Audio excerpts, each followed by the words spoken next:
on July 14, 1789, over 7,000 citizens of France stormed into the Bastille in Paris.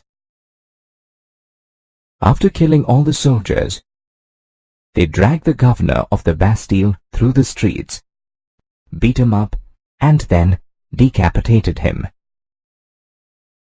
His head was placed on a pike and paraded through the city.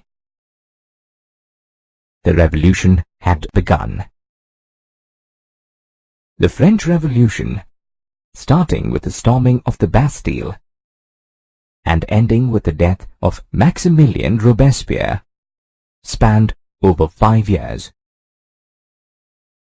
It tells the story of how the people decided to take their destiny into their own hands, rebel against feudal authority, and create a new republic.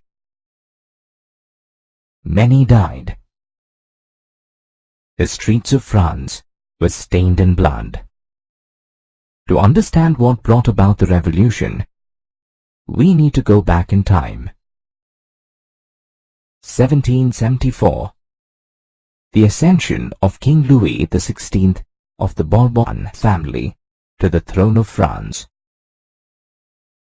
Having become king at the tender age of 20, he had no idea of how to manage a kingdom.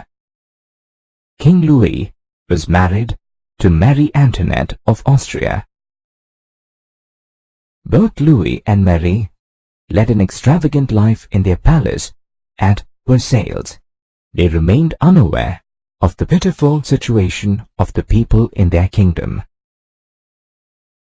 In one day, the royal household used to consume food that could feed a person for a month, in addition to the expenditure made by the royal family.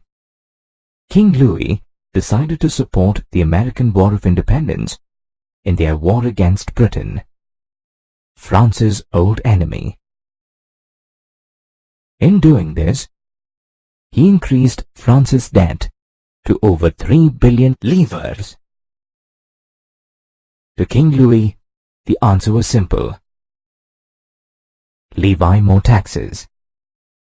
The 18th century society in France was divided into 3 estates. The first estate consisted of the clergy. The second estate comprised of the nobility. And the third estate, which formed about 97% of the population, consisted of the merchants, officials, peasants, artisans, and servants. The clergy and nobility did not have to pay any taxes. So, it was the third estate that had to bear all the brunt of Louis' taxes. To be born as a member of the third estate during those times was a curse. They had to pay taxes to the king and state, taxes to the clergy called tithes, a direct tax called tille to the state, and taxes to their nobles as feudal dues from the peasants. Their taxes literally ran the state.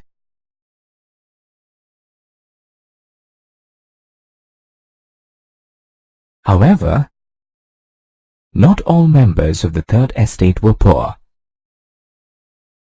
A very small fraction called the middle class was also a part of the third estate.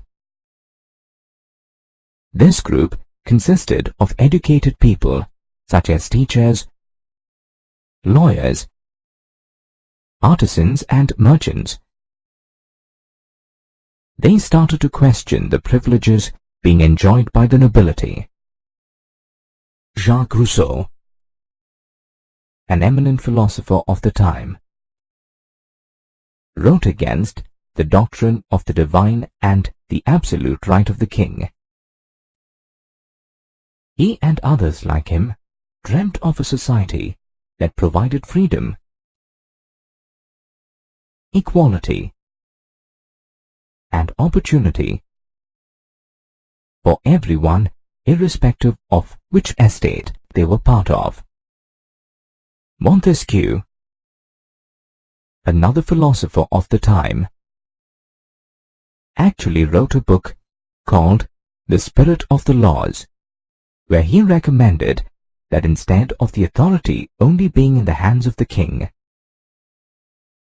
government authority needed to be divided into three wings: the legislative, the executive, and the judiciary.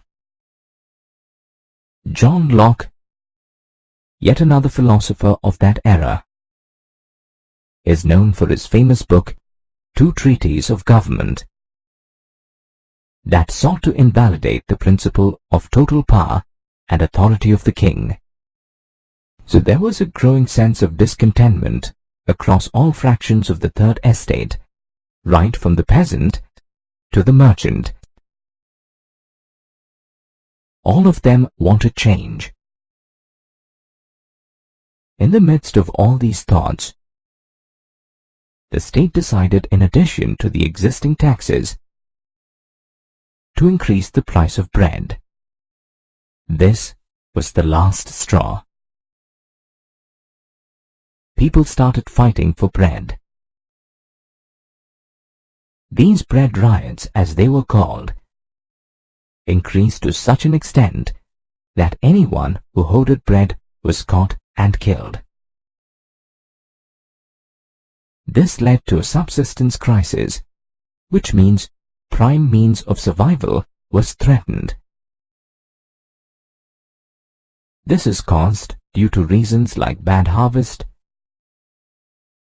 epidemics, and price hike, leading to a large gap between the rich and the poor. King Louis knew that the economy was in shambles. People were rioting on the streets. As a solution, he decided to convene the Estates General and put forth his proposal. However, as you will see later, this was just the beginning of a long list of problems that he was to face. Soon,